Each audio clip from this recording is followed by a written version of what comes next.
Hello everyone. So today we are going to see the demonstration of overcurrent relay testing system. This is manufactured by Envis Technologies Private Limited and its model number is Envis 7091. This is a control panel which performs the experiment of overcurrent relay. So here on this panel you can see this is the overcurrent relay. So this relay you can operate and you can see the IDMT characteristic of the relay.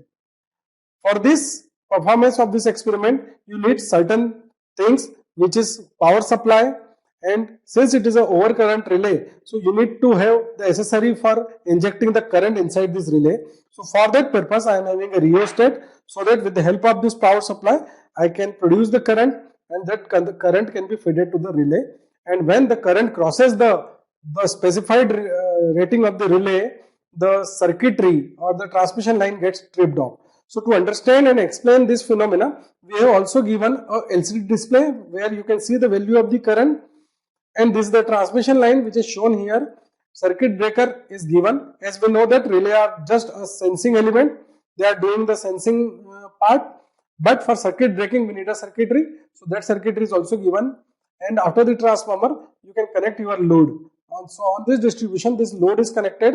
It is of 15 watt small incandescent lamp.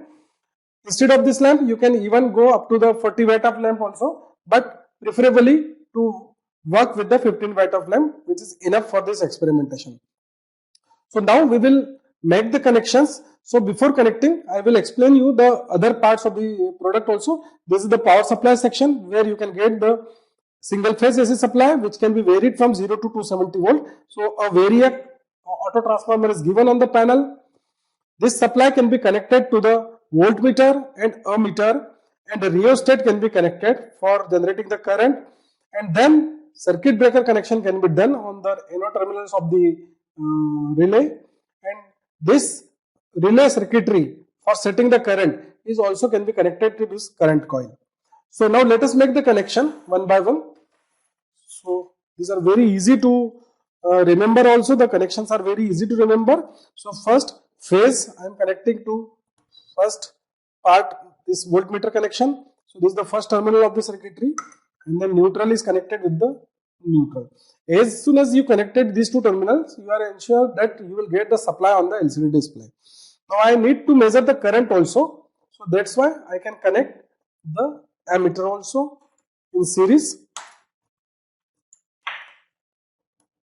So for current measurement, this ammeter is connected. Output of this ammeter is now connected to the rheostat. Then after this rheostat, the output of this second terminal of this rheostat is connected to the, here it's from dotted line it is shown, it is going to the relay, because we want to feed it this supply to feed it to current coil of the relay. So through this relay switch we are feeding. So this S2 terminal is to be connected with the C1 terminal of the coil, and S3 terminal is to be connected with the C2 terminal of the relay. So this is totally the connection of relay switch. Now this neutral terminal is to be connected on the relay side, and then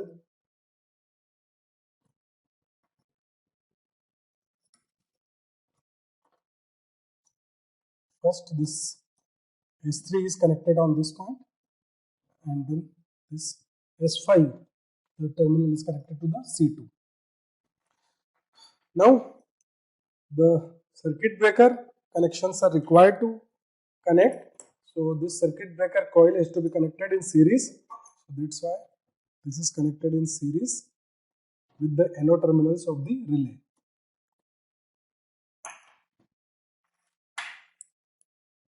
So this second end of circuit breaker CB2 is connected with the NO1. Now this whole circuitry of relay is connected. Now only thing is pending is to connect the load. So I am connecting the load here.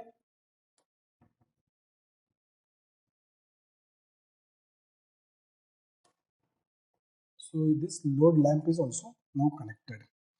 Now I will switch on this mains, but before that ensure that this your variac auto transformer should be fully anti-clockwise position, means the 0 volt position.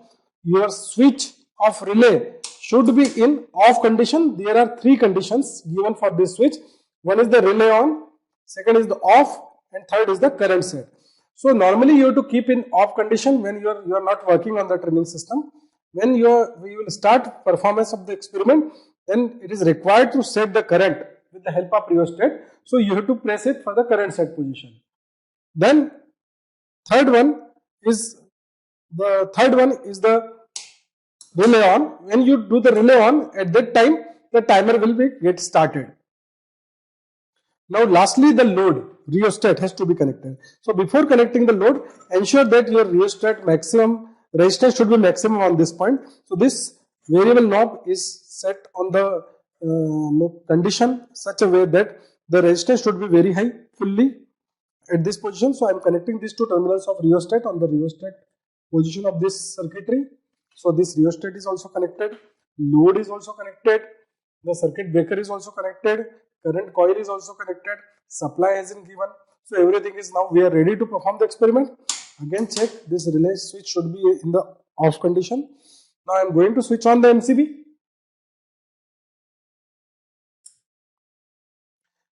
So as you switch on the MCB, you can see one display as a time which is 0 right now. Voltage is 0 because our AC voltage is 0 at this moment, and our current is also 0 because current we have not fed it into the circuitry. Now this plunger setting of the current, this plug setting of the current are available for various settings like 0.5 ampere, 0.7 ampere, 1 ampere, 1.25 ampere, and so on up to 2 ampere. So purposely I have connected here for 1 ampere setting, selected a 1 ampere setting. But if you want to change the settings, you can just open this 4 screw and you can take out this transparent cover and you can change this plug settings and you can select the various other current settings also. So right now we have set it for the 1 ampere current. So we can do this experiment for something around 1.6 or 1.7 ampere setting, maximum setting. So that will be easy for me for experimentation. So now I will set this voltage first. So voltage is maximum 50 volt. So 30 to 50 volt, any voltage I can set. So I am setting this first, the voltage up to 40 volt, something around, say, so it's a 40 volt. So 41 volt is now set on the supply side. Now for the current, I will set for the maximum current of, say, any current we can take. So for before current setting, you have to select the current set, switch to the current set position. So it is 0.36 ampere. So any current I can take. Since it is 1 ampere, so if we check it 1 ampere, it will take too long time because the current is totally dependent on the time. The tripping of the relay is dependent on time, as we know in the theory that this relays are following these relays are working on the principle of inverse time characteristic. So when the current increases, time decreases. So at this moment, I am setting this current something, suppose around, say, 1.41 ampere. Now as soon as you switch on the relay on, then you can see this disc here. The disc will start rotating slowly, and a point will come when the 1.6 ampere, this 1.4 ampere is much enough to trip it. It will be get tripped out. We have selected a 1 ampere setting. For that, we are testing at this relay for 1.4 ampere. So we can test for 1.4 ampere how much time is required. Then we can select the another high rating. So for 1.4 ampere, if some seconds are required, then for 1.6 ampere more seconds will be required, and 2 ampere more time will be required. Less time will be required. Sorry. So you have to, because the time is the inverse characteristic. So time will be decreases. Tripping time will be reduced. So for 1.4 ampere, suppose something 1 minute is required. Suppose, say, for example, 60 seconds are required. So 1.8 ampere, it may be 30 second or 40 second. For 2 ampere, it may be some 20 second or 25 second. For example, I am just taking this example, but real performance, we are going to go ahead with this experiment. So at 1.4 ampere, I am going to check what is the exact time required to trip for this relay. So just I will switch on the relay on. You will notice that the timer will be switched on. Timer will start its counting and tripping mechanism will start working. So it's a 1.2 second, 3 second, 1.36 ampere current is showing 5 seconds. You can see this disc is rotating very slowly. Very slowly disc is rotating inside it.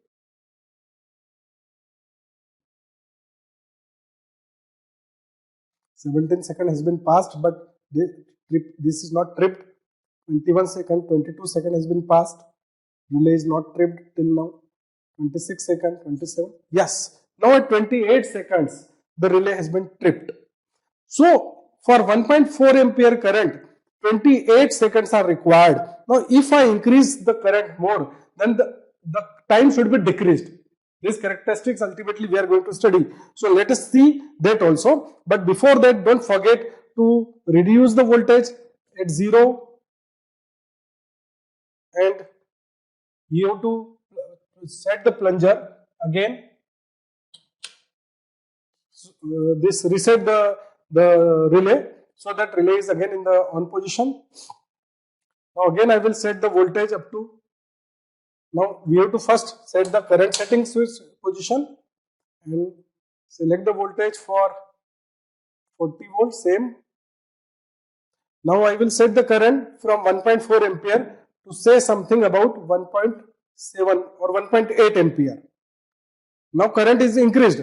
That time 28 second was there. Now as soon as I will switch on the relay on, the timer will start again. So previously it was 28 second. Now we'll see how much time is required for this current. Little bit current we have increased. So time should be decreased. Yes, so now it's at 13 second only. You've seen only at 13 second relay has been tripped. So this is how the IDMT relay characteristics is. If the current is increases, then the time, tripping time is decreases. So this is all about the overcurrent relay testing system. We have seen the experiment of tripping of overcurrent relay, performance of overcurrent relay by feeding the current, injecting the current inside it. We have seen how the setting of the plunger, this plug has been done. Load is there. We can trip the load, and we have studied that how we can protect our load by tripping the relay in case of overcurrent. Thank you.